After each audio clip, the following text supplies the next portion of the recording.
O Supremo Tribunal Federal concluiu, finalmente, o julgamento sobre a execução da pena após a condenação em segunda instância. A Corte já havia discutido esse tema pelo menos outras 2 vezes.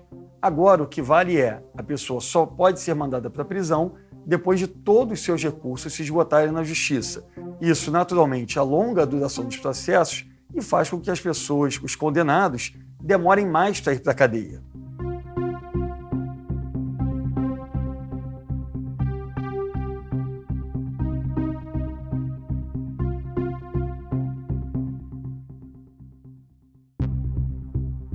De fato, na própria emenda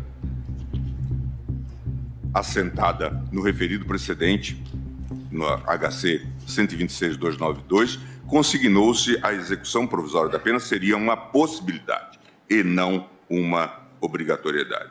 De acordo com o Conselho Nacional de Justiça, hoje, 4.895 presos, já condenados em segunda instância, podem ser soltos.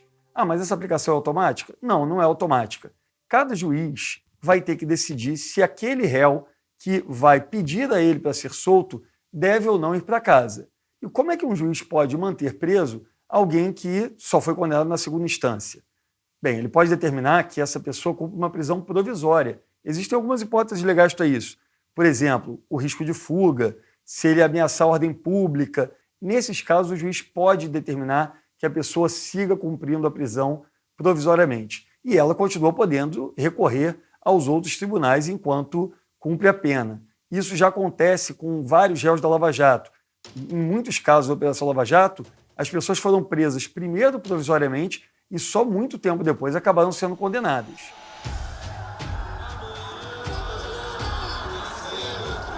E o caso do ex-presidente Lula, né, o mais importante réu da Operação Lava Jato.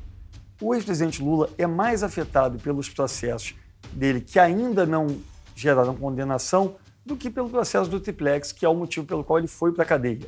Né? No caso do Triplex, ele já tinha cumprido 1/6 da pena e tinha um pedido até do Ministério Público para que ele fosse solto por cumprimento da pena. A questão central para o ex-presidente Lula são os outros processos que ele responde a vários. O mais avançado é o caso do sítio de Atibaia. Ele havia sido, inclusive, condenado em primeira instância nele, mas esse processo voltou alguns passos atrás e está sendo analisado ainda pelo juiz. Se o ex-presidente, no caso, poderia ser em 2 anos, em 1 ano e meio, ser condenado até em segunda instância, por exemplo, no caso do sítio de Atibaia, isso não vai mais bastar para ele voltar para a cadeia. Ele vai precisar ser condenado no Supremo Tribunal Federal, provavelmente, para poder ser mandado de volta para o cárcere. Essa é a grande mudança para o caso do ex-presidente Lula. Existem recursos demais, esse não é um problema do Poder Judiciário. E esse não é um problema da defesa dos acusados, como também não é um problema do Ministério Público. Esse é um problema da lei. Mas não é apenas o ex-presidente Lula que pode ser beneficiado por essa decisão. 14 outros réus da Lava Jato também podem fazer o recurso ao juiz e provavelmente, o juiz deve indeferir o pedido deles de soltura.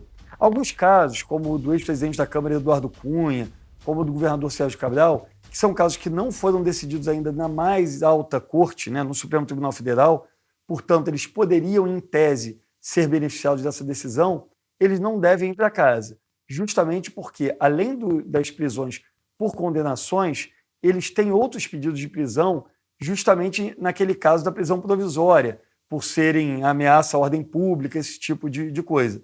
Então, nem todos os réus da Lava Jato vão ser beneficiados, alguns vão, mas outros vão continuar na cadeia, ainda que tenham outros recursos para fazer às cortes superiores. É inviável sustentar que toda e qualquer prisão só pode ter seu cumprimento iniciado quando o último recurso da última Corte Constitucional tenha sido examinado. E os casos de criminosos perigosos, homicidas, sequestradores, bem, esses casos não devem ser afetados pela decisão do Supremo. O ministro Edson Fachin, que era contrário a essa mudança de entendimento do Supremo, ele, inclusive, se pronunciou logo antes do julgamento sobre isso. Esses crimes violentos incidem naquela regra das prisões provisórias. Então, mesmo que a pessoa tenha sido condenada em segunda instância apenas, é muito provável que o juiz que vai analisar o caso determine a sua progressão, a sua mudança de regime para um regime de prisão provisória, mas que não o liberte da cadeia. Declaro encerrada essa sessão extraordinária. Tenham uma boa noite a todos.